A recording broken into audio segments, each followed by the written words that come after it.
The air in the night garden enclosure hung thick and warm, smelling of damp earth and something vaguely sweet like overripe fruit.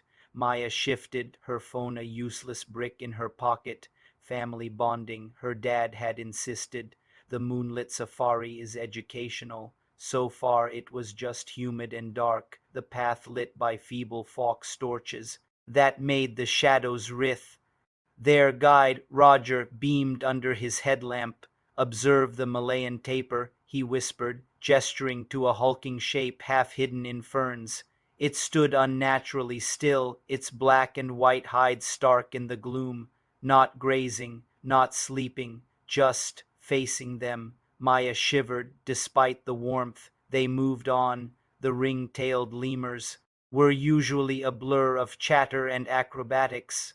Tonight they sat in a perfect circle on a high branch, tails hanging down like nooses. Their huge reflective eyes caught the torchlight, unblinking, fixed on the group below.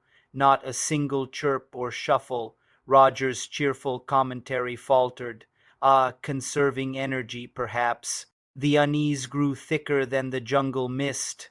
The clouded leopard was a shadowy smear behind reinforced glass, pacing, not the restless prowl of a caged predator, but a slow, deliberate stalk, its pale eyes tracking their progress with unnerving intelligence. Maya felt its gaze like a physical pressure between her shoulder blades. "Last stop," Roger announced, too loudly. "The Gibbon Islands." A series of interconnected islands, usually alive with whooping and swinging. Silence. Absolute, suffocating silence. The ropes and platforms hung empty. Then Maya saw it, a white-handed gibbon. It wasn't swinging. It was standing perfectly upright on the railing of the viewing platform bridge their side of the moat. Its long arms hung loosely at its sides. It stared directly at Maya, its dark eyes wide, unreadable. Roger took a step back. That shouldn't be possible. The moat, the gibbon didn't move. It just stared. Slowly, deliberately, it raised one pale hand and pressed it flat against the glass partition separating them. The gesture wasn't threatening. It was curious, appraising, like a visitor at an exhibit. A choked gasp came. From behind Maya, she tore her eyes from the gibbon. Across the path, near the tapir enclosure, stood the tapir. It was out. It stood on the paved walkway, silent and massive, blocking their exit back the way they came. Its small, dark eyes were fixed on Roger. Panic bubbled. Someone whimpered. Maya looked back at the Gibbon Islands. The platforms weren't empty anymore. Dozens of pairs of eyes glinted from the shadows, lemurs clinging to ropes, the clouded leopard crouched low on a branch, the shapes of other night creatures she couldn't name, all silent, all watching, not with fear but with a chilling, patient intensity. Roger fumbled with his walkie-talkie. Static screeched, then died. "Control? Control, this is Safari 3. We have a breach. Multiple breaches. Animals are." His voice trailed off. The gibbon tilted its head, still watching Maya. It tapped the glass once with a long, bony finger.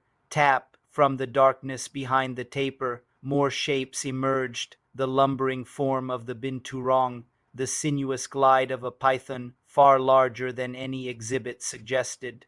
The silent padding of creatures whose eyes burned like embers in the low light.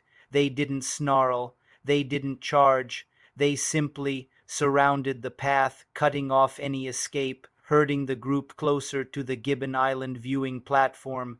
The animals formed a loose, silent semicircle. The air vibrated with a low, almost subsonic hum Maya felt in her teeth, not heard.